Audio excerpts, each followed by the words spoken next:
UP में चुनाव से पहले दल बदलू पॉलिटिक्स जारी है। आज समाजवादी पार्टी में 7 विधायक शामिल हुए, 6 बीएसपी के और 1 बीजेपी का।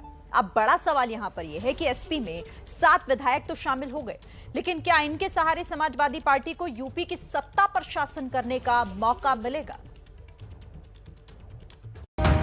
यूपी विधानसभा चुनाव से ठीक पहले मायावती को बड़ा झटका लगा है। उनके बागी हो चुके 6 विधायकों ने समाजवादी पार्टी की साइकिल पर सवार होना बेहतर समझा है। अखिलेश यादव की मौजूदगी में ये एसपी में शामिल हो गए। इनमें बीएसपी के हरगोविंद भार्गव, मुज्तबा सिद्दीकी, हाकिम लाल बिंद, असलम राइनी, सुषमा पटेल और असलम चौधरी हैं। वहीं बीजेपी के सीतापुर सदर के विधायक राकेश राठौर भी समाजवादी पार्टी में शामिल हुए। राकेश राठौर का आरोप है कि 4.5 साल हो गए, लेकिन उनकी शिकायतों पर कोई सुनवाई नहीं हो रही। भ्रष्टाचार बढ़ गया है। कोई व्यक्तिगत नाराजगी नहीं होती है, ना मेरी कोई व्यक्तिगत नाराजगी है। जिन मुद्दों को लेके हम लोग चुने गए थे वो मुद्दे पूरे नहीं हो पा रहे हैं।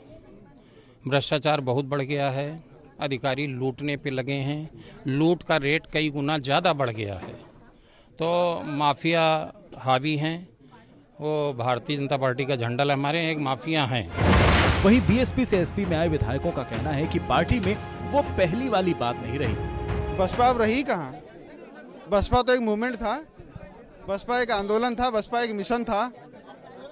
अब बसपा कहाँ रही? ना मूवमेंट रहा, ना मिशन रहा, ना आंदोलन रहा। बसपा तो कहते थे ना बसपा एक मिशन है, बसपा एक मूवमेंट है, यही लोग मंच पे कहते थे ना। तो मिशन और मूवमेंट रहा कहाँ? मैंने बसपा नहीं छोड़ी है।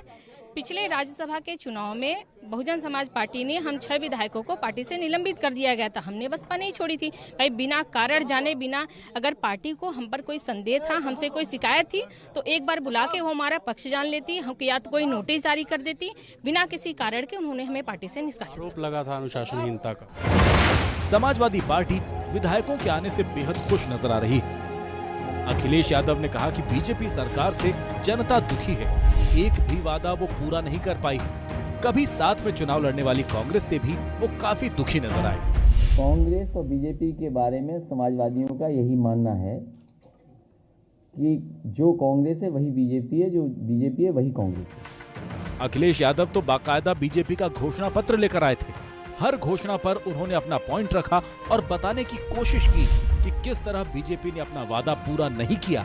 अब उनके इन आरोपों का चुनावों में कितना फायदा होगा, ये तो उसके नतीजे ही बताएंगे। लेकिन फिलहाल तो चुनावी घमासान में एक दूसरे से आगे निकलने की होड़ जारी है। लखनऊ से संवाददाता रणवीर की रिपोर्ट।